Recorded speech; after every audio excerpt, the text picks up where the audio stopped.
Gloria a Dios. Bueno, yo quiero leer un pasaje de la Escritura. Yo quiero leer un pasaje de la Escritura en este momento, porque se encuentra en el libro de Eclesiastés, la vanidad de la vida. Y vamos a leer los primeros 11 versículos de este libro extraordinario de la Escritura. Gloria al Señor. Ahora, yo quiero que todos lo leamos. Y si veo que no están leyendo, los voy a poner de pie para que lean. Quiere decir que no mire para el lado, olvídese de la cartera.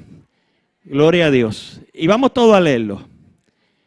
Vamos a leerlo todo. Y escogí la versión Reina Valera porque es la versión que, es la que uno ha leído toda la vida. Gloria a Dios. Vamos todos a leer. Palabras del predicador, hijo de David, rey en Jerusalén.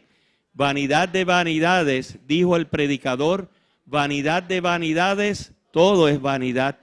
¿Qué provecho tiene el hombre de todo su trabajo con que se afana debajo del sol? Generación va y generación viene, mas la tierra siempre permanece. Sale el sol y se pone el sol y se apresura a volver al lugar de donde se levanta. El viento tira hacia el sur y rodea al norte, va girando de continuo y a sus giros vuelve el viento de nuevo. Los ríos todos van al mar y el mar no se llena. Al lugar de donde los ríos vinieron, allí vuelven para correr de nuevo. Todas las cosas son fatigosas, más de lo que el hombre puede expresar. Nunca se sacia el ojo de ver, ni el oído de oír. ¿Qué es lo que fue? Lo mismo que será. ¿Qué es lo que ha sido hecho? Lo mismo que se hará. Y nada hay nuevo debajo del sol. ¿Hay algo que se puede decir? He aquí, esto es nuevo.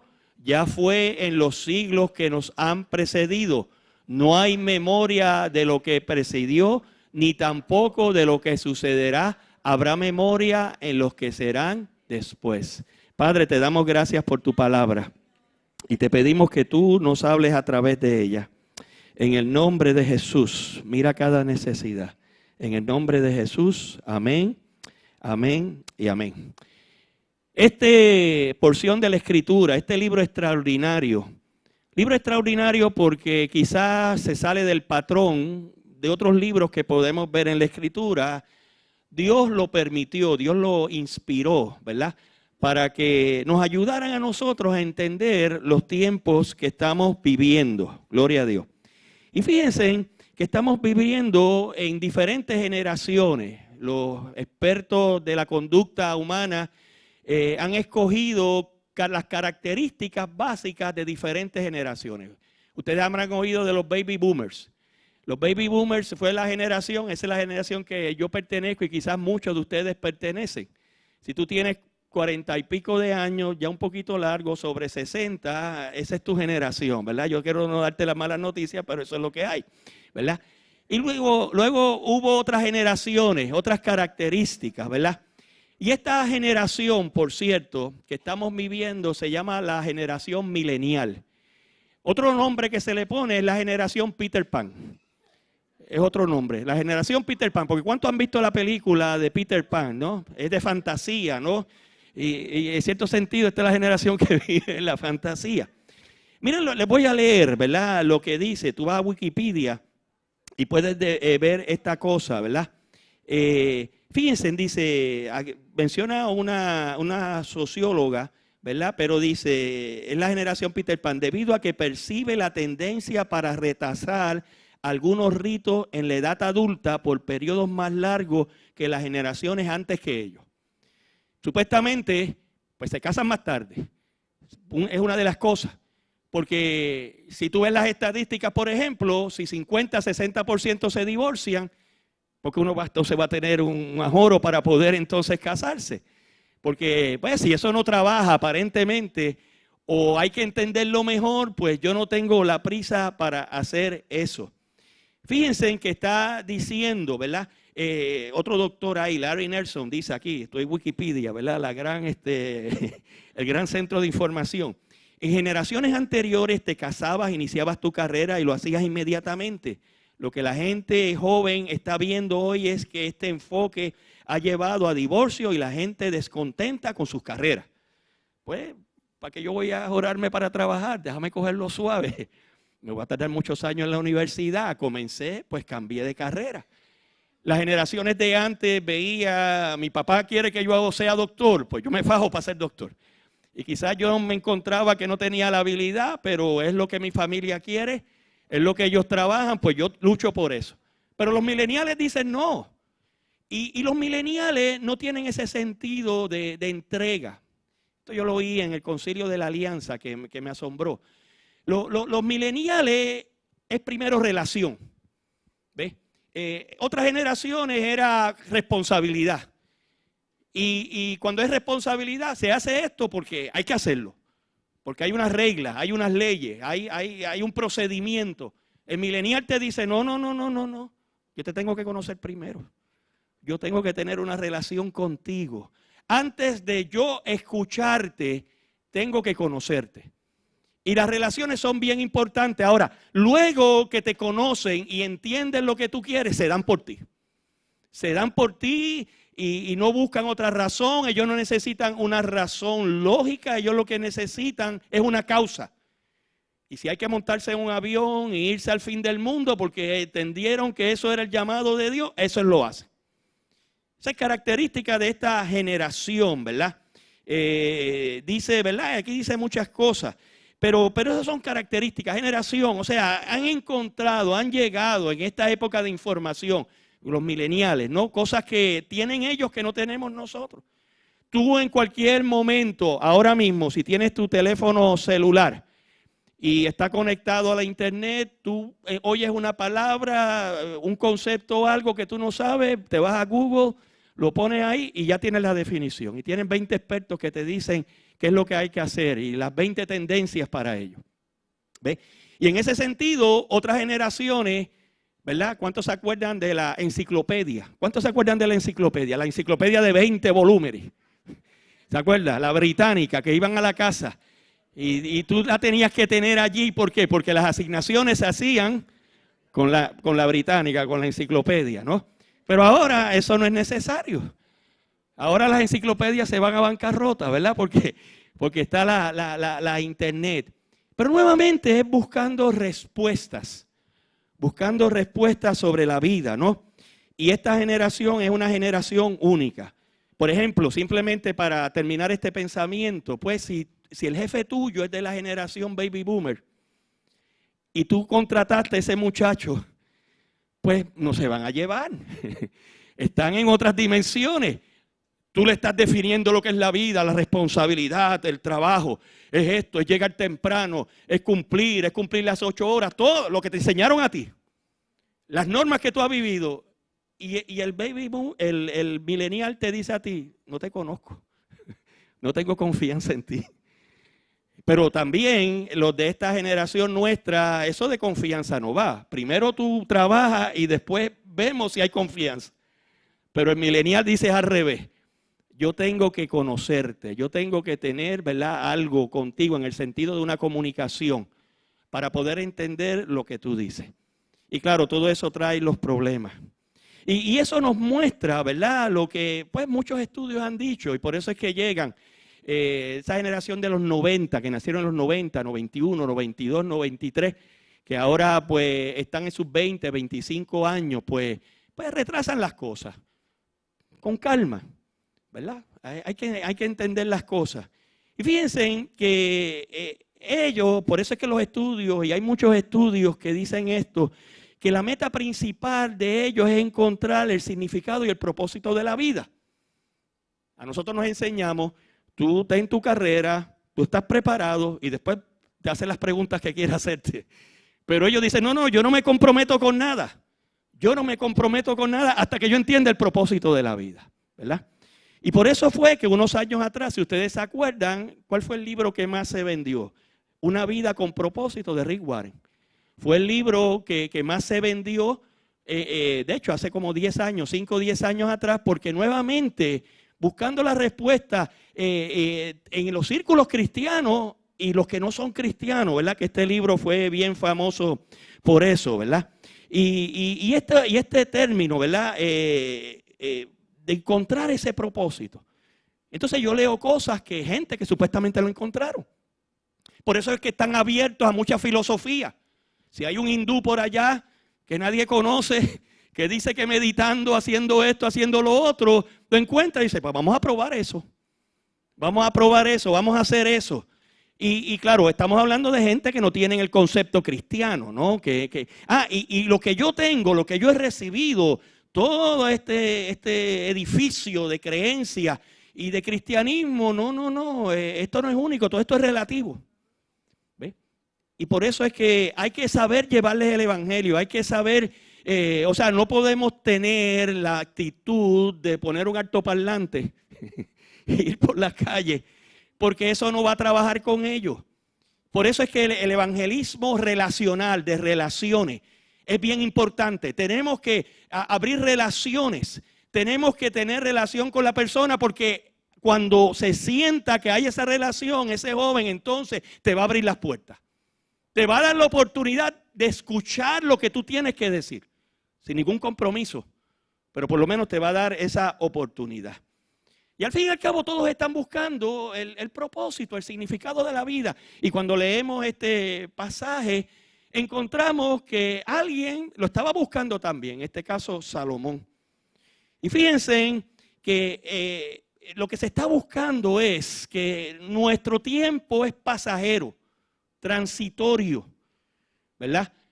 Yo sé que a veces cuando se es joven uno cree que le pasa una cosa a los 20 y pico de años y que el mundo se va a acabar, pero nosotros que lo vemos un poquito más adelante sabemos que eso no es así. Pero eso es parte, ¿no? de aprender, ¿verdad? Y claro, el aspecto de la eternidad, del sentido, acabará la vida después de la muerte. Esto es lo que es. Esto es lo que se logra, ¿verdad?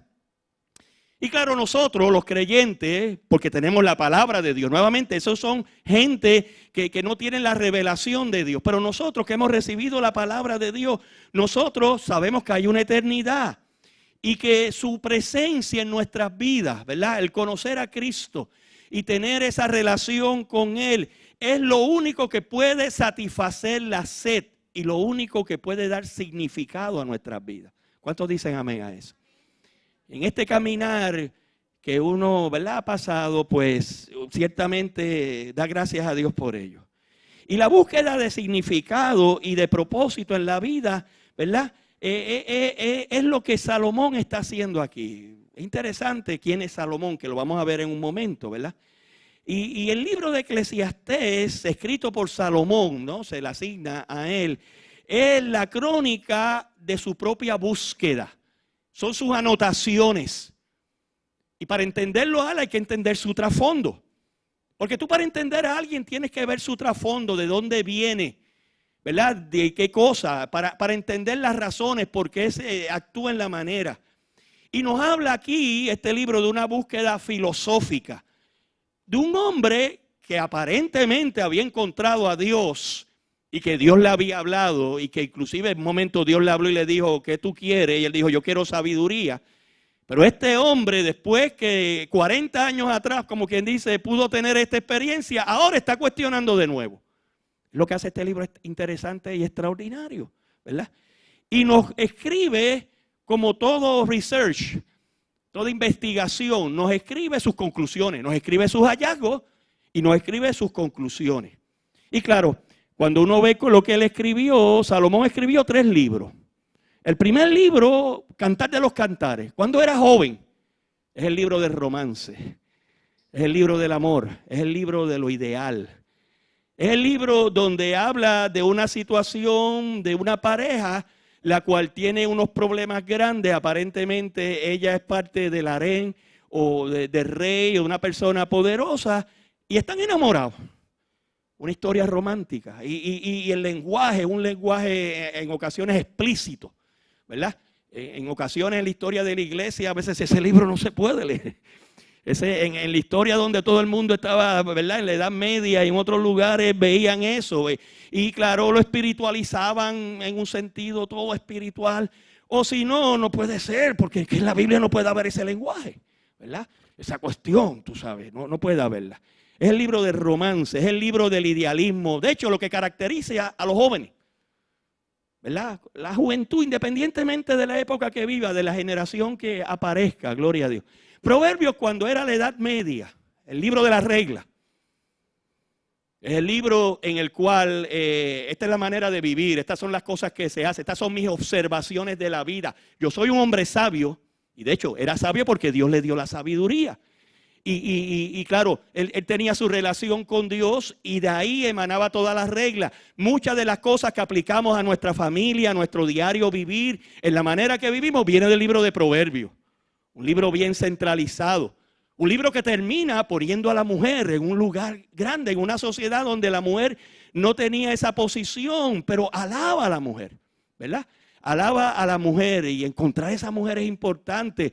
Y te dice que no adultere y te dice que debes tus finanzas. O sea, es un libro de reglas que está. Y luego este hombre no camina con Dios como debe caminar. Y escribe Eclesiastés cuando era anciano. El libro de remordimiento. El libro donde dice, espérate, las cosas no han sido como yo esperaba. Y claro, nosotros podemos ver y mirar ¿verdad? Mirar hacia atrás y poder ver las situaciones. Pero el libro de Eclesiastés es un libro de una mirada a su vida, llegando a la realización de que muchas decisiones desatinadas que él tomó. Empezó a amar a muchas mujeres. Y no le importaba la religión y las traía. Y cuando las traía, que tenía ese derecho, ¿verdad? 300 esposas y 700 concubinas, 1000 mujeres. ¿Usted lo que un hombre que tenga 1000 mujeres? Es algo extraordinario, ¿verdad? 1000 mujeres, 300 esposas con sus derechos, 700 concubinas. Pero las buscaba de otros lugares porque las buscaba hermosas. La buscaba bonita y cuando venía de otro lugar, esa traía su religión. Y cuando traía su religión, pues ella no cambió la manera de ser. Y cuando decía, pero mira papi, hazme un templito ahí para el Dios mío que yo tengo. Y él decía, hazlo, no hay problema. Pero mira, está el templo que tú has hecho majestuoso. Dame una esquinita, dame un cuartito en el templo. Pues coge el cuartito en el templo. Y claro, todo eso hubo sus consecuencias. Y el corazón de este hombre, lo dice la Biblia, fue desviado. Ante el hecho de la bendición de Dios, él era rico porque tomaba decisiones sabias. ¿Se acuerdan cuando él muere y viene el hijo ¿verdad? Y tiene los consejos de los ancianos, ¿verdad? De los que han vivido y de los más jóvenes. Y el pueblo viene donde él y dice, chicos, bájanos los taxes ya. Así casi, bajar las contribuciones. Tú no estás... Claro, él era hombre sabio y sabía cómo explotar a la gente. Cosa que tú no usas la sabiduría para eso. Y claro, los ancianos dijeron, mira, aflójales un poco. Pero los jóvenes que habían vivido en la abundancia, ¿qué le dijeron? No, apriétalos más. Y se le dividió el reino al hijo, ¿verdad? Se le dividió el reino. Y nosotros podemos ver entonces, nos dice la sabiduría de este hombre, ¿verdad? Y aun cuando al final del libro él llega a una conclusión piadosa, ¿no? Una conclusión correcta. Pero ya ha pasado quizás el tiempo para él para gozarla. Es como aquel que viene a Cristo antes de morir. Y quizás algunos vienen a Cristo antes de morir porque no le conocieron o no hubo la oportunidad. Pero hay otros que, gloria a Dios, se arrepienten. Que conocieron a Cristo 15, 20, 30, 40 años atrás. Pero en alguna forma se olvidaron de Él y luego al final llegan a Cristo. ¡Qué bueno! Se va para el cielo. Pero una vida desperdiciada. Eso es terrible. Uno tener una vida desperdiciada. Llegaste al cielo, no hay quien te saque del cielo. La sangre de Cristo, gloria a Dios, nos limpia de todo pecado. Y si confesamos nuestros pecados, Él es fiel y justo para perdonar nuestros pecados y limpiarnos de toda maldad. Pero también allí va a haber un juicio de obras. Y uno no caminó en fe. Gloria a Dios, ¿verdad?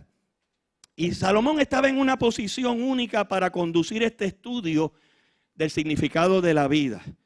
Nuevamente, mira las credenciales, resumen de él. De hecho, cuando uno lee un estudio de alguien, ¿qué es lo que te ponen? Estos doctores, ¿verdad? Y te ponen el resumen del doctor y todas esas cosas, porque eso te ayuda a entender el estudio, si esa persona estaba preparada para el estudio. Claro, él había sido rey por 40 años. Y una bendición que hubo en él fue que no fue un reinado de guerras.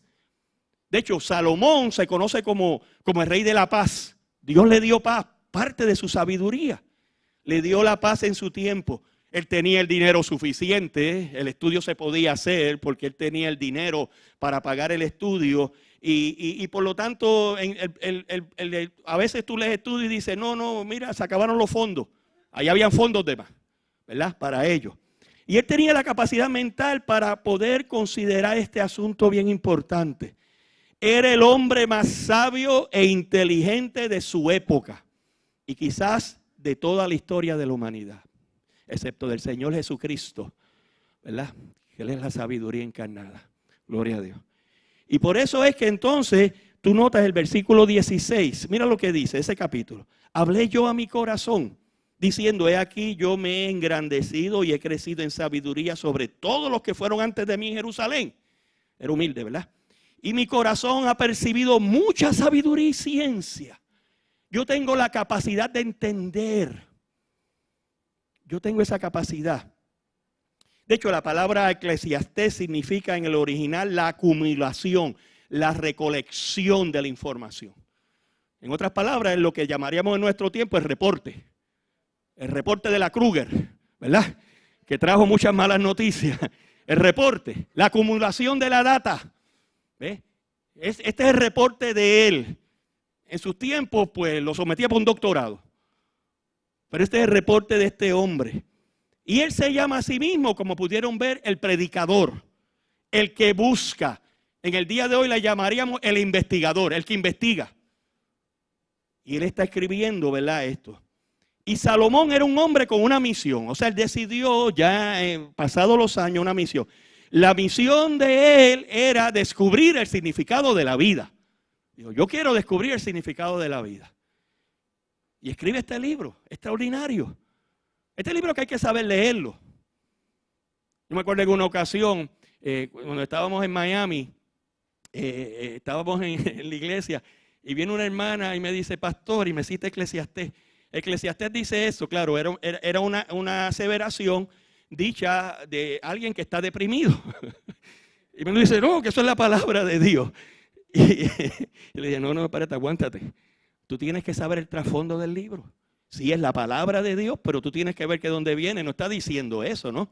Es como el que, ¿verdad? Ustedes saben el chiste ese. El que leía la Biblia moviéndose rápidamente, ¿verdad? Poniendo el dedo para que Dios le hablara. Y entonces pone el dedo, abre la Biblia, pone el dedo, Judas zarcó. Y entonces dice, ¿qué es esto? Y vuelve y lo hace, haz eso pronto. Pues tú sabes, esa no es la manera de ir a la Biblia. Por eso es que la estudiamos. Miren, por eso es que hay clases de discipulado. Déjame ahora vender las clases de discipulado. Por eso es que hay clases para entender, tener los mecanismos correctos, ¿verdad? Para la palabra del Señor. Y lo más interesante de este estudio, si tú buscas un estudio por ahí, te viene y te dice su metodología y te dice esto y esta es la data y la procesamos así y al final te da las conclusiones. Él nos dio la conclusión al principio. Vanidad de vanidades, dijo el predicador, vanidad de vanidades, todo es vanidad. Él te tiró la conclusión al principio. Yo creo que si alguien quiere decir, no, este está bias, ¿verdad? Como la expresión. Él no podía más. Él no dijo, no, yo no voy a ponerte ahora, explicarte metodología ni nada de eso. Esa es mi conclusión. Y a la misma vez, qué pensamiento más deprimente. Vanidad de vanidades. Esa palabra vanidad se utiliza 38 veces en el libro de Eclesiastés. Quiere decir que es una palabra importante, ¿verdad? Hay que saber lo que significa esa palabra vanidad. Esto no es vanidad como la definimos en el día de hoy, ¿verdad? A veces hay una definición y claro, esa es la palabra, ¿verdad? Que en la Reina Valera entendieron se acerca más al concepto original en hebreo que fue escrito.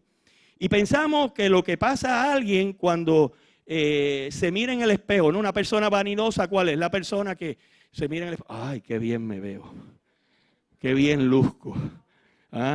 Los años no han pasado sobre mí. Te dejaron hace tiempo ya, te pasó el trozo por encima. Ustedes saben la historia, ¿no? La mujer, ¿verdad? Que va donde el pastor la hermana de la iglesia, y le dice, pastor, debo confesarle que tengo un pecado terrible. Y el pastor, pues, wow, espérate, ¿qué es lo que le pasa a ella? ¿No? Tiene un pecado terrible. Le presta atención, ¿verdad? Yo estoy padeciendo del pecado de la vanidad, le dice. Todas las mañanas, antes de yo salir, yo me admiro en el espejo por media hora, le dijo. El pastor, cuando se dio cuenta, dijo, en primer lugar, dijo, gracias a Dios que no es, ¿verdad?, otra cosa grande. El pastor le dijo, mi querida hermana, no es el pecado de la vanidad lo que tú estás padeciendo, sino el pecado de la imaginación.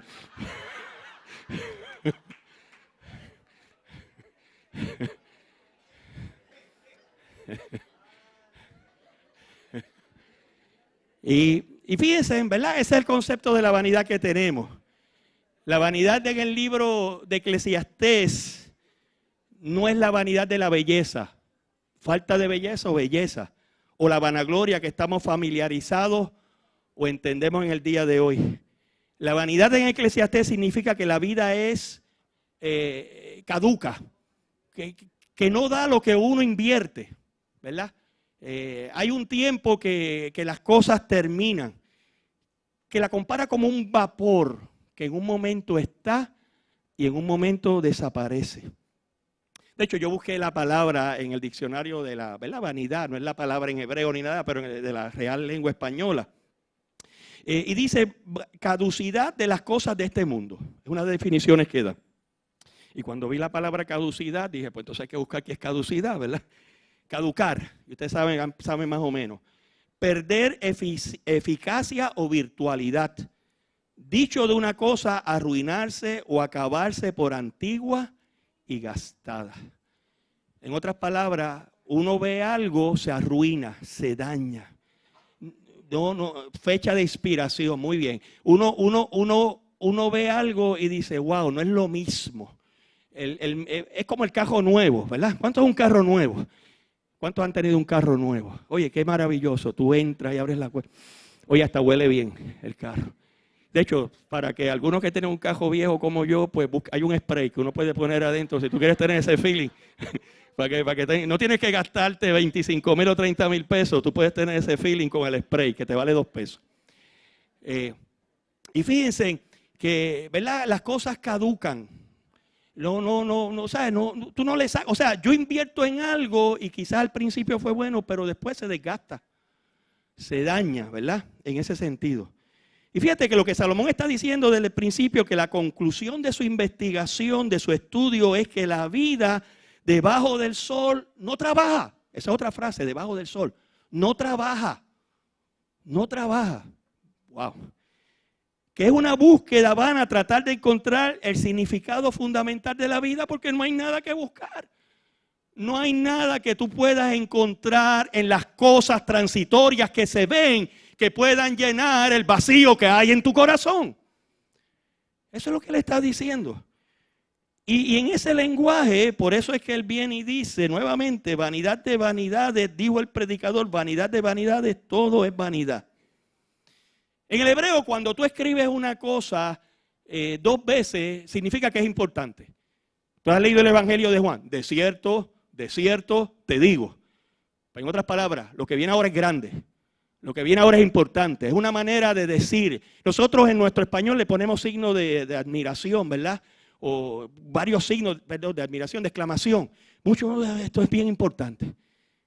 Y él está diciendo eso. Esto es intenso. No es simplemente un vacío, sino que es un vacío en serio. El vacío que hay en el corazón del hombre, la vanidad es en serio, la vida es un vacío. Que la búsqueda del significado de la vida es una búsqueda vana. Es una búsqueda vana. Ustedes saben que ahora hay una cosa, hicieron una película, ¿cómo es? Bucket List. Ustedes saben esa película, la han oído. 10 cosas, qué sé yo, que yo quiero hacer antes de morirme. Y, ¿verdad? Y la gente ahora dice, no, por fin pude hacer esto. Pues como buscando significado, ¿no? Pues, yo no sé, yo quiero que el Papa, como uno ahí que yo estaba viendo anoche en internet, que fue donde el Papa le hizo así, dice, eso fue mi bucket list, el Papa me puso la mano, Juan Pablo, qué sé yo qué. Bueno, nada más no entrar en eso. Ahora, entonces, él hace una pregunta desde el principio. Miren el versículo 3. ¿Qué provecho tiene el hombre de todo su trabajo con que se afana debajo del sol? ¿Verdad? Yo sé que en la Nueva Traducción Viviente, qué sé yo, lo dicen más bonito, pero a mí me gusta. Porque este libro, yo me acuerdo, para mí en otros tiempos, muchos años atrás, a mí me decían, pero ¿qué es este libro, verdad? ¿Qué libro más extraordinario? ¿Qué es lo que se queda o sobra después que el hombre ha trabajado tanto? Miren cómo lo dice la Biblia del Mensaje. ¿Qué es lo que podemos mostrar después de haber trabajado toda una vida a tus dedos hasta los huesos? O sea, has trabajado tanto con tus manos que se te fue la carne y te quedaron los huesos. En otras palabras, por esfuerzo, no es porque yo no encontré el significado, yo me fajé. O sea, no fue porque fui vago, ¿verdad? No fue porque me fui complaciente y ahora me quejo, no, yo me fajé por esto. Y mucha gente, como les he dicho, ha malinterpretado las preguntas y respuestas de Salomón y de Eclesiastés. La gente le gusta escribir mucho. De hecho, hay una canción, ¿verdad? Del capítulo 3, hay tiempo para esto. Hay una canción en inglés bien famosa. Y de hecho, en los tiempos de los hippies. Tiempo, time for it. Tú sabes, era así una melodía de esa. Y todo el mundo, bueno, tiempo para esto y tiempo para lo otro, ¿verdad? Y fíjate, la clave de este libro, que estas preguntas son hechas, y aquí que está la cuestión, sin tener a Dios en el panorama. Cuando tú haces esta búsqueda, sacando a Dios del panorama, es terrible. Mire, hay mucha gente que se dicen que son doctores de la Biblia, teólogos. Pero cuando van a estudiar la Biblia, esos teólogos, que es de una teología liberal, se le conoce, ellos parten de una premisa: lo sobrenatural no existe. Si yo parto de esa premisa, del saque, porque por mi filosofía de vida, por mis conclusiones, lo que sea, pues cuando yo veo a Jesús haciendo un milagro, yo tengo que encontrarle una explicación, la cual lo sobrenatural no exista. Lo que cantamos, no hay nada imposible para Dios. Pues eso no puede ser, porque hay unas leyes de la naturaleza, hay unas leyes de la vida, la ley de la gravedad, la ley de esto, la ley de lo otro. Esas leyes tienen que seguir, y como lo sobrenatural no existe, hay que buscar una solución natural. Y son gente de la Biblia y tienen doctorados en teología, pero alguna gente cree en esa manera. Y Salomón está describiendo la vida como si no hubiese un Dios. Y su conclusión, obviamente, es que la vida no tiene significado sin Dios. ¿Cuántos pueden decir amén a eso? No hay significado. ¿Cómo sabemos esto? Porque él utiliza entonces la famosa frase, debajo del sol. Debajo del sol.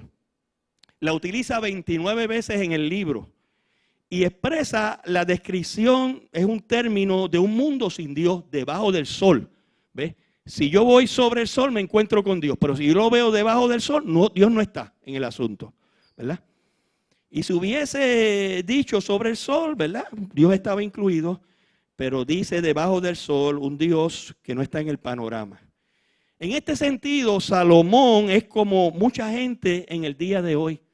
Gente que están perdidas, gente que buscan el significado de la vida sin tener a Dios en cuenta. Esas son la gente que llora por las noches. Esas son la gente que son sinceras de corazón. No están buscando un superfugio para ¿verdad? Están buscando, hay un % que está buscando de corazón y no encuentran eso, gloria a Dios. Es como, ¿se acuerdan? Como Zaqueo. ¿Se acuerdan de Zaqueo? Que Jesús va a pasar por aquí. Y se trepa en el árbol sicómoro. Y él no esperaba nada. Y Jesús se invita a su casa. Zaqueo, bájate de ahí. Como dice el corito de los niños, que a tu casa quiero ir. Gloria a Dios. Ese es el Jesús que ante aquella multitud de personas que lo estaban apretando, como diríamos hoy en los partidos políticos, ante la avanzada. Había una avanzada que iba a pasar Jesús. Y en vez de pasar por el pueblo de Arecibo, pasó allí por el expreso de Diego. Iba subiendo allí en esa avanzada. Y allá hay unos árboles y se trepó. Oye, es una buena ilustración, ¿verdad? Se trepó allí. Zaqueo. Y él era un hombre bajito, dice. Y Jesús ve, de toda esa gente, Jesús ve un corazón que está buscando. Un hombre con la peor profesión, publicano, no republicano, sino publicano. Era instrumento del sistema. Los romanos no querían pasar el trabajo sucio, buscaba uno que fuera judío y dice, después que tú me des esta cantidad, lo que tú cobres para arriba es tuyo. Ese era. Y este hombre, Jesús habla con él. Y luego Jesús dice, este era un hijo también, aleluya, que encontró el significado de su vida, aleluya. Por lo tanto, veamos los argumentos que hace, ¿verdad? En este estudio que él está haciendo. En primer lugar, la vanidad de la vida. Él dice, mira el curso de la vida. Vamos a mirar el curso de la vida, versículo 4, ¿no? Generación va y generación viene, mas la tierra siempre permanece. Fíjense cómo él dice. Es como si tú estuvieras leyendo los periódicos en el día de hoy. No quizás el periódico grande de todo Puerto Rico, pero esos semanarios que hay por ahí de vez en cuando. En esos semanarios, tú sabes, pues si se murió alguien, lo ponen, se murió alguien. Si una muchacha celebró el quinceañero y fue allí y jugó para que le pusieran la información en el seminario, con una foto, pues va allí y tú ves la vida. Y siempre tú vas a encontrar nacimiento, siempre tú vas a encontrar quinceañeros, matrimonios, y siempre tú vas a encontrar muerte. Él dice, la vida es un ciclo que se repite una y otra vez. En un momento dado fui yo, desde el punto de vista de juventud, o que nací, o de matrimonio, mencionaron mi nombre, y un día, por cierto, no voy a poder leerlo, van a decir que yo me morí, y que uno se murió, y él dice, ese es un ciclo, ¿verdad? La tierra permanece, pero él dice, el hombre es transitorio. Cuando leemos las historias, las biografías de gente que influenciaron a nuestro país o a la historia de la humanidad, tú ves un periodo de tiempo de influencia de ellos, ¿verdad? De soluciones.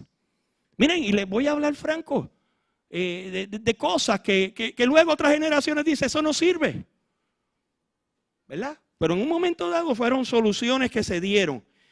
Y esto toca algo, ¿verdad? En su mente de estudio. Y claro, es el tema de la muerte. Él dice, todo acaba, ¿verdad?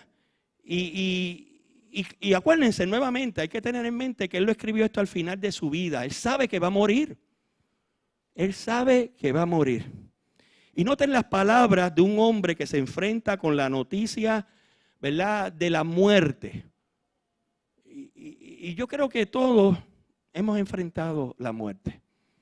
Sea de un familiar, sea de alguien que conocimos. Los otros días en la televisión, ¿se acuerdan? Una muchacha que iba a la escuela, una bala perdida. Ustedes leyeron, ¿no? Y se reúne toda la escuela, muchachitos de la escuela, ¿verdad? Intermedia, superior, no sé, ¿verdad? Se veían jóvenes.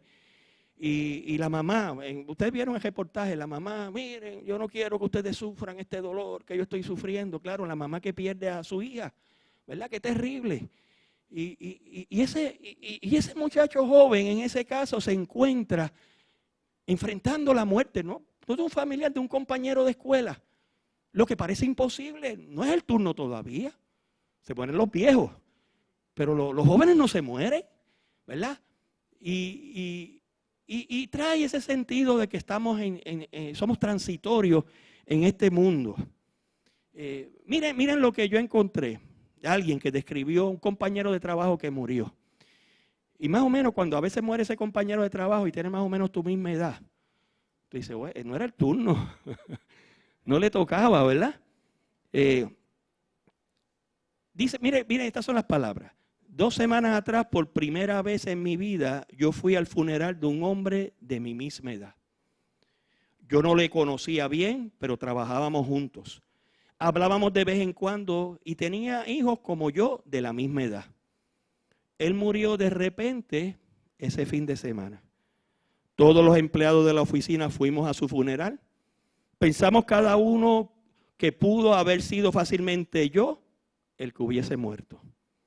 Eso sucedió 2 semanas atrás. Ya lo reemplazaron en la oficina. Escuché que su esposa se va a mudar fuera del estado para vivir con sus padres.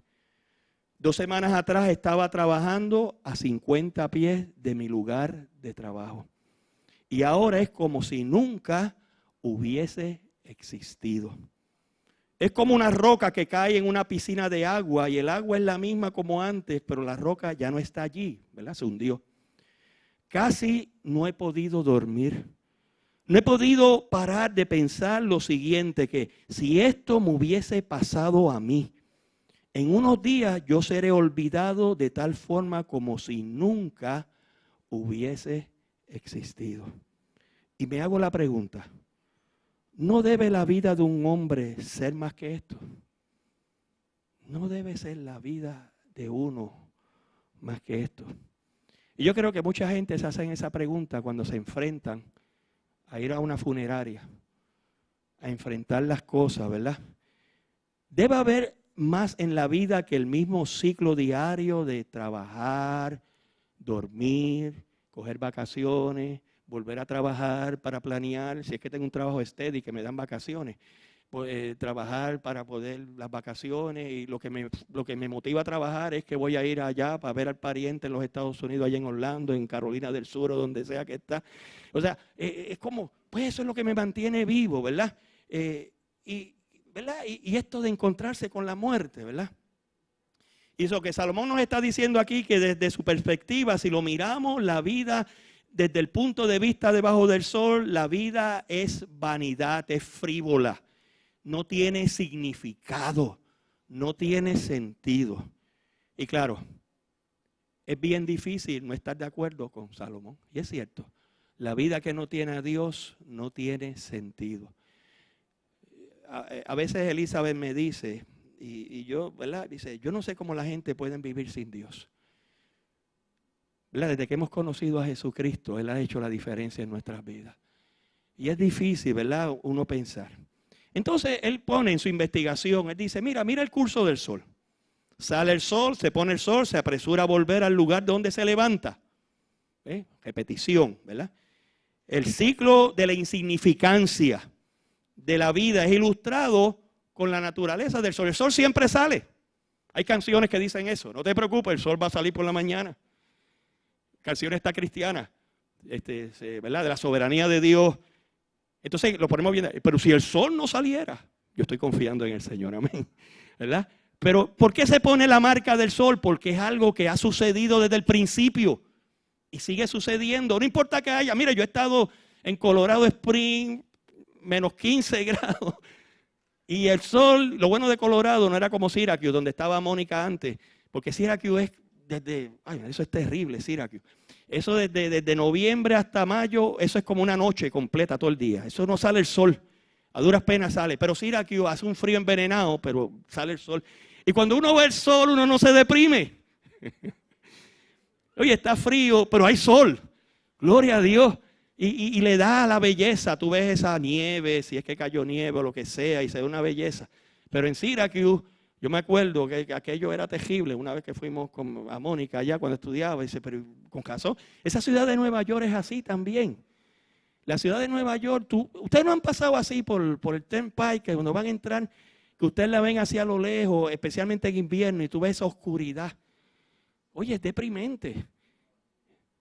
A veces una vez fuimos, yo le decía a Elizabeth, con razón la gente se mete en iglesias pentecostales y están cantando y alabando al Señor, porque es que uno tiene que buscar agajarse de algo. Y no lo digo en una forma denigrante, pero es que tú tienes que entonces, bueno, déjame no decir lo que iba a decir. Entonces,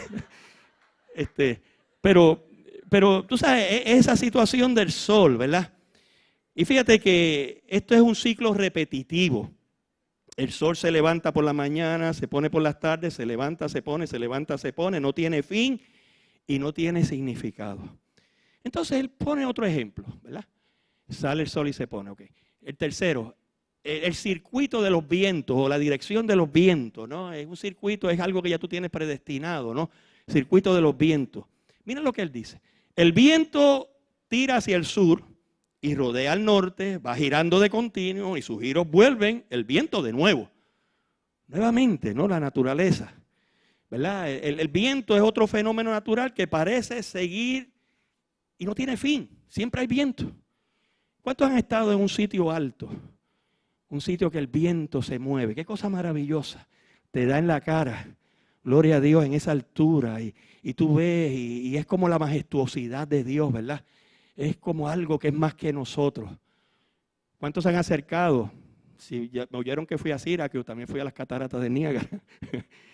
y en las cataratas de Niágara, ¿cuántos han tenido esa experiencia? Ir en el bote ese, qué sé yo qué, que uno se va acercando poco a poco, lo más cerca posible, te dan una, ¿verdad? Te ponen una capa porque te vas a mojar. Y tú ves esa majestuosidad del viento, ¿verdad? Que es algo increíble, ¿no?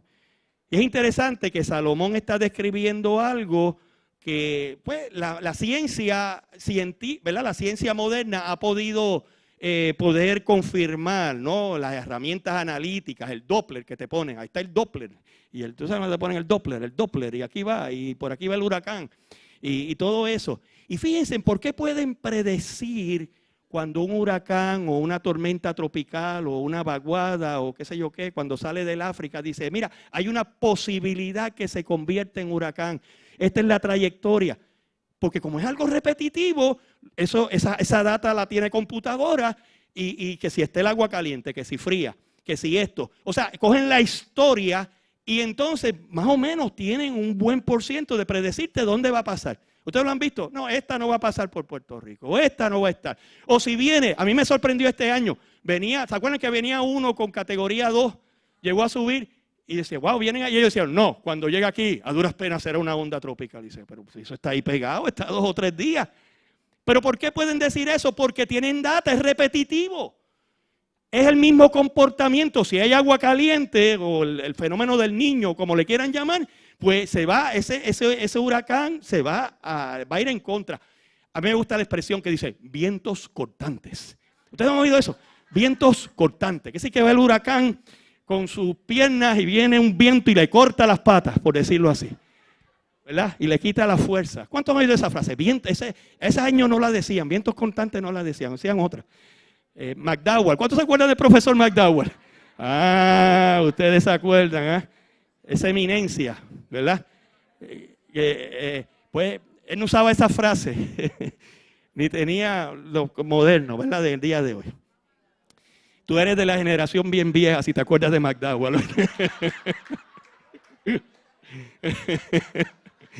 Ay, Señor. Yo me acuerdo de McDowell. Lo único que puedo decir es que yo era un niño bien pequeño.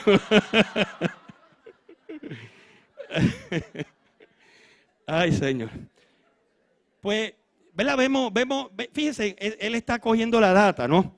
Entonces, miren lo próximo que él dice. El ciclo del agua. El ciclo del agua.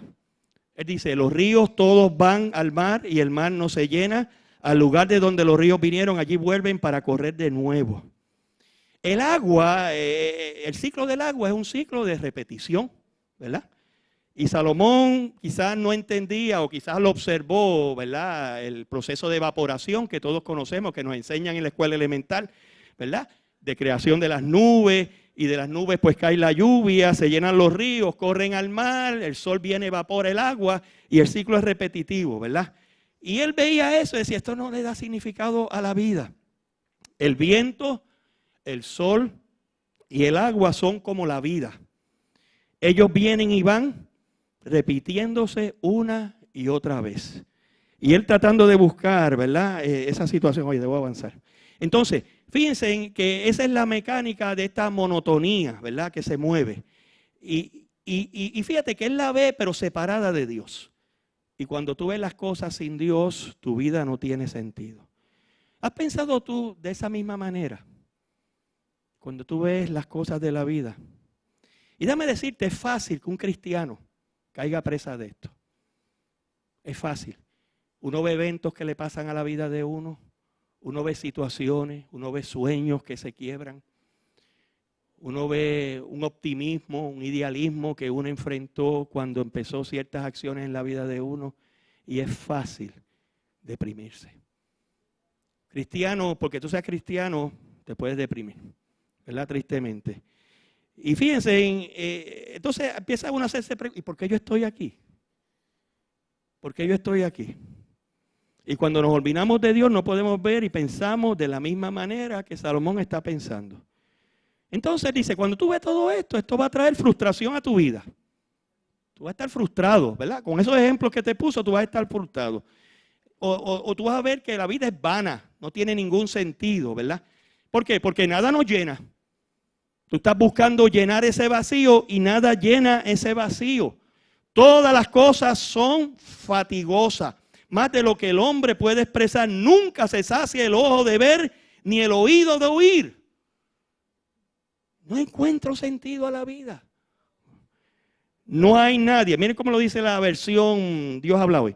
No hay nadie capaz de expresar cuánto aburren todas las cosas. Nadie ve ni oye lo suficiente como para poder quedar satisfecho. La famoso que le decían los hijos a uno, ay, estoy aburrido.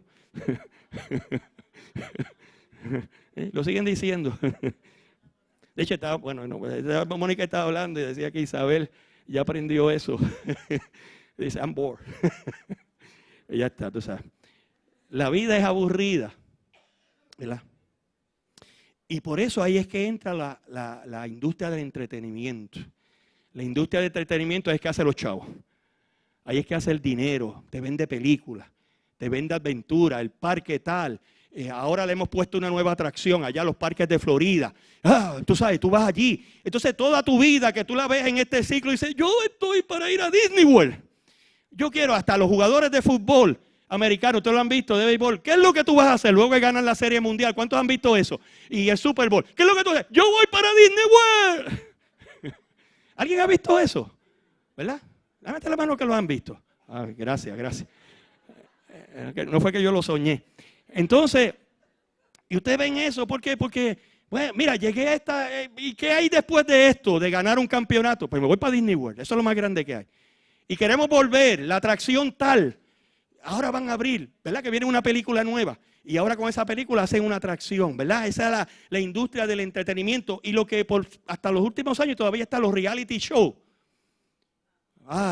Yo estoy viendo, bueno, los reality shows, aunque los americanos tienen soap opera, ¿verdad? Que son las novelas, pero fue lo último. ¿Qué es lo que vemos en la novela? Oye, pues una novela es lo mismo, es el mismo libreto, todas las novelas. Lo único que le cambian es los artistas. Nena inocente que llega al pueblo. Y viene uno y se aprovecha de ella. Y le dice que la ama y ella se enamora. Pero entonces está el bueno que la ve y la ayuda. Pero cuando el bueno se acerca a la suegra, no quiere que se acerque. ¿Verdad que sí?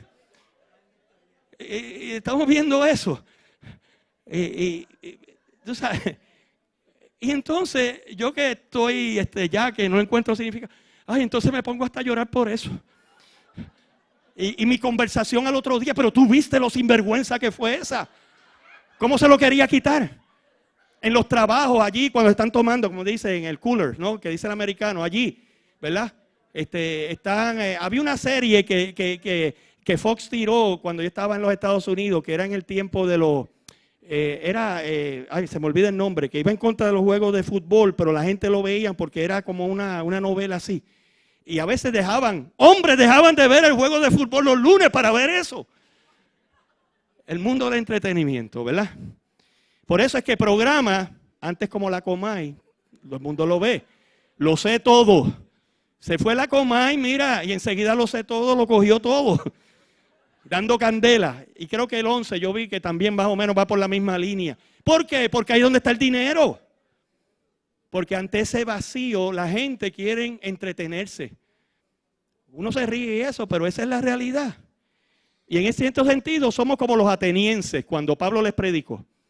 En que todos los atenienses y los extranjeros que vivían allí se pasaban el tiempo sin hacer otra cosa más que escuchar y comentar las últimas novedades. Había un lugar que estaba todo el mundo. ¿Tú has oído lo último? Un chisme. Sí, no, pero no me gusta el chisme, pero oigo el chisme. ¿Verdad? Me entretiene.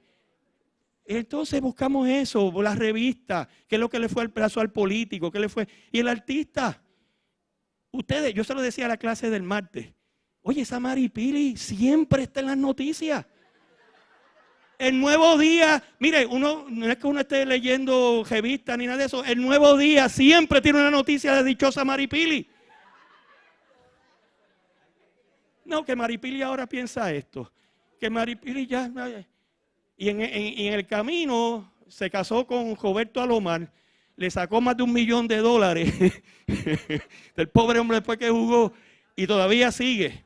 Pues es que es así.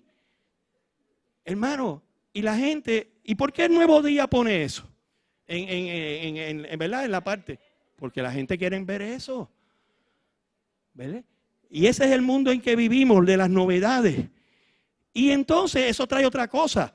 Yo debo adquirir eso, yo debo ir allí, yo debo comprar los maones de Maripili, yo debo hacer lo otro, ¿ves? Trae una industria, ¿verdad? De cosas rápidas, de satisfacer las cosas rápidamente, ¿verdad? Nuestra turbulencia, nuestro vacío, que solo Dios puede llenar, aleluya. Y déjenme decirle, los hombres no nos quedamos atrás, y esto también puede haber a mujeres. Las computadoras, los carros, la crisis de los 40 años que dicen, ¿no? El hombre que de repente se empieza a poner ropa de nuevo, correcta, ¿verdad? Cambia el carro y coge uno deportivo. Ya la computadora es cuestión, no es el chip i3, i5, i7. Por cierto, yo tengo un i7 que es el máximo que hay. Gloria a Dios. En la computadora mía, ¿no? Ahora estamos en gigabytes. Ahora, ¿verdad? Todas esas cosas. Siempre mirando el pasto de al lado porque lo vemos más verde. Y lo triste de eso, que en esa confusión creemos que lo que estamos mirando es mejor que lo que tenemos acá. Y ahí es que el hombre deja a su esposa de toda la vida por algo fugaz en muchas situaciones. Por ese vacío que hay. Nada puede llenar el corazón del hombre que esté centrado en este mundo. Las cosas que se ven. Por eso es que dice la Biblia, nosotros no prestamos atención a las cosas que se ven, sino las que no se ven. Porque las cosas que no se ven son eternas. Aleluya. Tenemos que mirar a la eternidad. Y en segundo lugar dice, no hay nada nuevo. Miren lo que dice. ¿Qué es lo que fue? Lo mismo que será. ¿Qué es lo que ha sido hecho? Lo mismo que se hará. Y nada hay nuevo debajo del sol. ¿Hay algo que se pueda decir, aquí esto es nuevo? Ya fue en los siglos que nos ha precedido. No hay en memoria de lo que precedió, ni tampoco de lo que será, habrá memoria de lo que será después. Todo está hecho. A veces usted ve gente y dice, mira, lo malo que son los hombres. Tú has visto lo último que está haciendo, lo terrible, el pecado, la maldad, lo que sea. Es lo mismo. Lo que pasa es que ahora tiene tecnología. Lo que pasa es que ahora pues es moderno. Igual pasa en las doctrinas de la iglesia. Tú no has visto que dicen que Cristo ahora no fue Dios, o que Cristo no hizo esto, o que Cristo no... Es lo mismo. Léete la historia de la iglesia y tú vas a ver que hubo uno que dijo que Cristo no era Dios, hubo uno que dijo que no hay resurrección. Todo es lo mismo. No hay nada nuevo debajo del sol. Todo es lo mismo. Alguien dijo, si es nuevo, no es cierto. Y si es cierto, no es nuevo. Ponte a pensar. Coge un minuto para que piense. Si es nuevo, no es cierto. En otras palabras, no es nuevo. Y si es cierto, no es nuevo. Todo se repite, gloria a Dios. Pero Salomón quiere decir que no hay nada nuevo que no haya sido creado por Dios. Y lo que Dios creó desde el principio está hasta ahora. Y lo que se ha inventado es simplemente rehacer algo que Dios ha creado. No hay nada nuevo debajo del sol. Y este mensaje de Salomón en este libro que nosotros leemos, ¿verdad? No va a ser nada, que no va a haber nada en este mundo que nos satisfaga los anhelos del alma y del hombre, excepto Dios. Y Salomón sabía esto porque en un tiempo él estaba cerca de Dios. Yo creo que no hay tragedia más grande. Y yo no entiendo la lógica de esto, aun cuando sea teología, que en un momento tú conociste a Dios. Tú caminaste con Dios y te encuentres ahora separado de Dios. Ese sentimiento es lo más terrible que hay, porque el que nunca ha conocido a Dios, pues mira, nunca lo conoció. Pero ese sentimiento, en un momento, esa voz te habla a ti y te dice, wow, lo que yo tenía antes, aún dentro de esa ceguera que tú estés caminando en ese momento. Y Salomón hubo un tiempo que él estaba conectado con el cielo. Pero como les dije, las mujeres, la riqueza, la vida fácil. Se olvidó el Dios de su juventud y gradualmente fue perdiendo el significado de la vida. Y él lo expresa en el libro de Eclesiastés, que la vida no tiene significado sin Dios, ¿verdad? Sus largas décadas de búsqueda, de estudio, ¿verdad? Para colmar una vida terminaron en frustración. Porque ¿quién sabe cuál es el bien del hombre en la vida? Todos los días de la vida de su vanidad, los cuales él pasa como sombra. Porque ¿quién enseñará al hombre que será después de él debajo del sol? Solo Dios tiene la respuesta. Solo Dios tiene la respuesta. Miren lo que lo dice. En realidad, ¿verdad? No, ese es más adelante. Fíjense que entonces él trae un concepto que él descubre. Y este quizás es el versículo clave del libro de Eclesiastés. Todo lo hizo hermoso en su tiempo y ha puesto eternidad en el corazón de ellos, sin que alcance el hombre a entender la obra que ha hecho Dios desde el principio hasta el fin. Él dice, hay un Dios, y sin Dios nuestra vida no tiene sentido. Y el corazón del hombre, hay algo espiritual, somos espiritual mi cuerpo, hay algo espiritual que solamente Dios puede llegar, que este mundo temporero no puede llenar en el corazón del hombre. Y la única manera que tú puedes experimentar la eternidad que Dios ha puesto en tu corazón es permitiendo que ese Dios eterno entre en tu vida, en tu corazón, llene tu vida, traiga sentido a tu vida. Jesucristo en un momento dado dijo, el ladrón no viene sino para hurtar, matar y destruir, pero yo he venido para que tengan vida y para que la tengan en abundancia. Hay una plenitud, hay algo completo. ¿Quieres tú encontrar significado a tu vida? Debes cooperar, debes oír, debes atender, necesitas la ayuda del Espíritu Santo para que te puedas acercar a Dios en tu corazón y en tu vida. Por eso es que Jesús da una invitación extraordinaria. La invitación que a través de los siglos se escucha una y otra vez. Todas las cosas me fueron entregadas por mi Padre y nadie conoce al Hijo sino el Padre, ni al Padre conoce a alguno sino el Hijo y aquel a quien el Hijo lo quiere revelar. Venid a mí todos los que estáis trabajados y cargados y yo os haré descansar. Llevad mi yugo sobre vosotros y aprended de mí que soy manso y humilde de corazón y hallaréis descanso para vuestras almas, porque mi yugo es fácil y ligera mi carga. ¿Cuántos pueden decir amén a eso? Hay un lugar de reposo. Hay un refugio. Hay un Dios que nos espera. Un Dios que nos quiere que le conozcamos. Aleluya. ¿Quieres encontrar tu significado para la vida? Debes cooperar y debes aceptar esa gran invitación del Señor. A veces cuando uno lee esto, a veces dice, pero pastor, por eso es que tú eres pastor, te pagan para que tú digas eso. Así que tú te ganas las habichuelas, como el vendedor, ¿no? Tú estás vendiendo algo y tú te pagan eso, ¿verdad? No, yo estoy hablando contigo como un compañero de viaje. Yo soy tan humano como tú. Y yo he encontrado en Cristo el único que puede satisfacer mi alma. El único que puede traer sentido a la vida. Y si tú tratas de encontrar el sentido a la vida sin Dios, vas a fracasar. De hecho, el sistema nos dice del mundo mundial, el universo es cerrado. O sea, la energía que hay en el universo es la misma que siempre ha habido. No, o sea, no entra por leyes naturales más energía a este universo. Y por lo tanto, el significado de la vida, si Salomón tenía cierto en su research, que nada de lo que se ve es correcto, pues tiene que venir de afuera del sistema. Tiene que venir de los cielos. Tiene que venir de aquel que estaba sentado a la diestra de la majestad, que se hizo hombre, que Él es completo en sí mismo. Miren lo que dice Juan, aquel verbo fue hecho carne y habitó entre nosotros y vimos su gloria, gloria como el unigénito del Padre, lleno de gracia y de verdad. Juan dio testimonio de Él y clamó diciendo, este es quien yo decía, el que viene después de mí es antes de mí, porque era primero que yo, porque de su plenitud tomamos todo y gracia sobre gracia. ¿Cuántos pueden alabar al Señor? Esa plenitud que Él compró en el Calvario. Esa gracia. Aleluya. Favor inmerecido. Oh, gloria a Dios que el Señor nos ha dado a nosotros. Bendecido sea el nombre del Señor. Por lo tanto, la vida no tiene sentido. Hay que buscar algo de afuera, algo de este universo, algo sobrenatural, el Dios del universo, que se ha revelado a través de la persona de Jesús. Para que estas palabras hagan sentido. Y lo que Dios ha dicho es lo que nos ha dado vida eterna. Que tendremos esa vida si creemos en su Hijo. Si vivimos unidos al Hijo de Dios, tenemos vida eterna. Si no vivimos unidos al Hijo de Dios, no tenemos vida eterna. Jesús es el único que puede dar vida eterna. Oh, gloria a Dios. Y Jesús es el que hace sentido a nuestras vidas.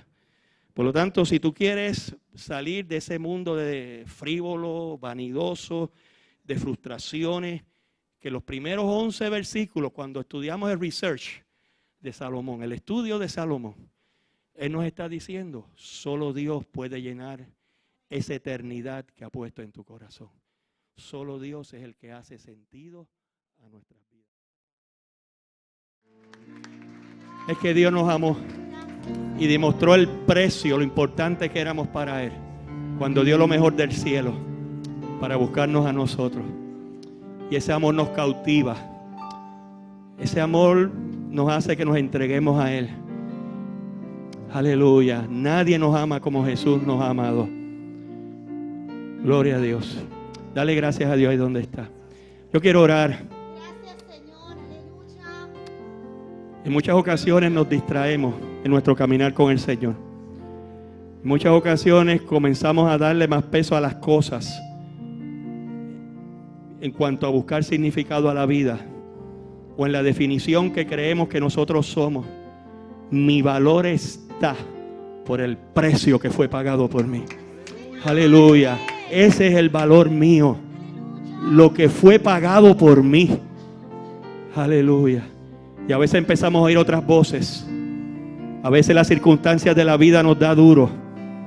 Y a veces el dolor es tan grande en ocasiones en nuestras vidas. Las preguntas son tan grandes que nos distraemos. Pero este es el momento de tornarnos hacia Dios y decir, Señor, toma tu control de toda mi vida. Los que quieran reafirmar eso en el día de hoy, levanta tu mano bien alto ahí donde está. Vamos a orar en el nombre de Jesús. De decir, Señor, yo quiero reafirmar en el día de hoy que tú eres el Señor de mi vida. Que tú eres el único que le da sentido a mi vida. Aleluya, perdóname si he mirado otras cosas. Perdóname si no he actuado en fe, en mi dolor, en mi desesperación, en mi prueba, en mi tribulación. Señor, perdóname. Tú eres todo para mi vida. Aleluya, yo levanto mi mano para decirte, Señor, estoy aquí. Estoy agradecido. Gracias. Gracias porque me amaste. Gracias porque tú eres lo único que da sentido a mi vida. Gracias porque las cosas pueden cambiar por el ciclo mismo de la vida. Los hijos se van. ¿Cuántos saben que los hijos se van? Pero tú eres el único que da sentido a nuestras vidas. Gracias te damos, Señor. Seres queridos mueren, pero tú eres el único que da sentido a nuestras vidas. Estamos tan agradecidos por ellos. Estamos tan agradecidos por los padres espirituales que tú nos has dado. Pero tú eres el que da sentido a nuestras vidas. Gracias te damos. Díselo al Señor, gracias. Perdóname, Señor, si hubo tiempo en mi caminar que me distraje, que me desenfoqué. Vamos a decirlo plenamente, que pequé.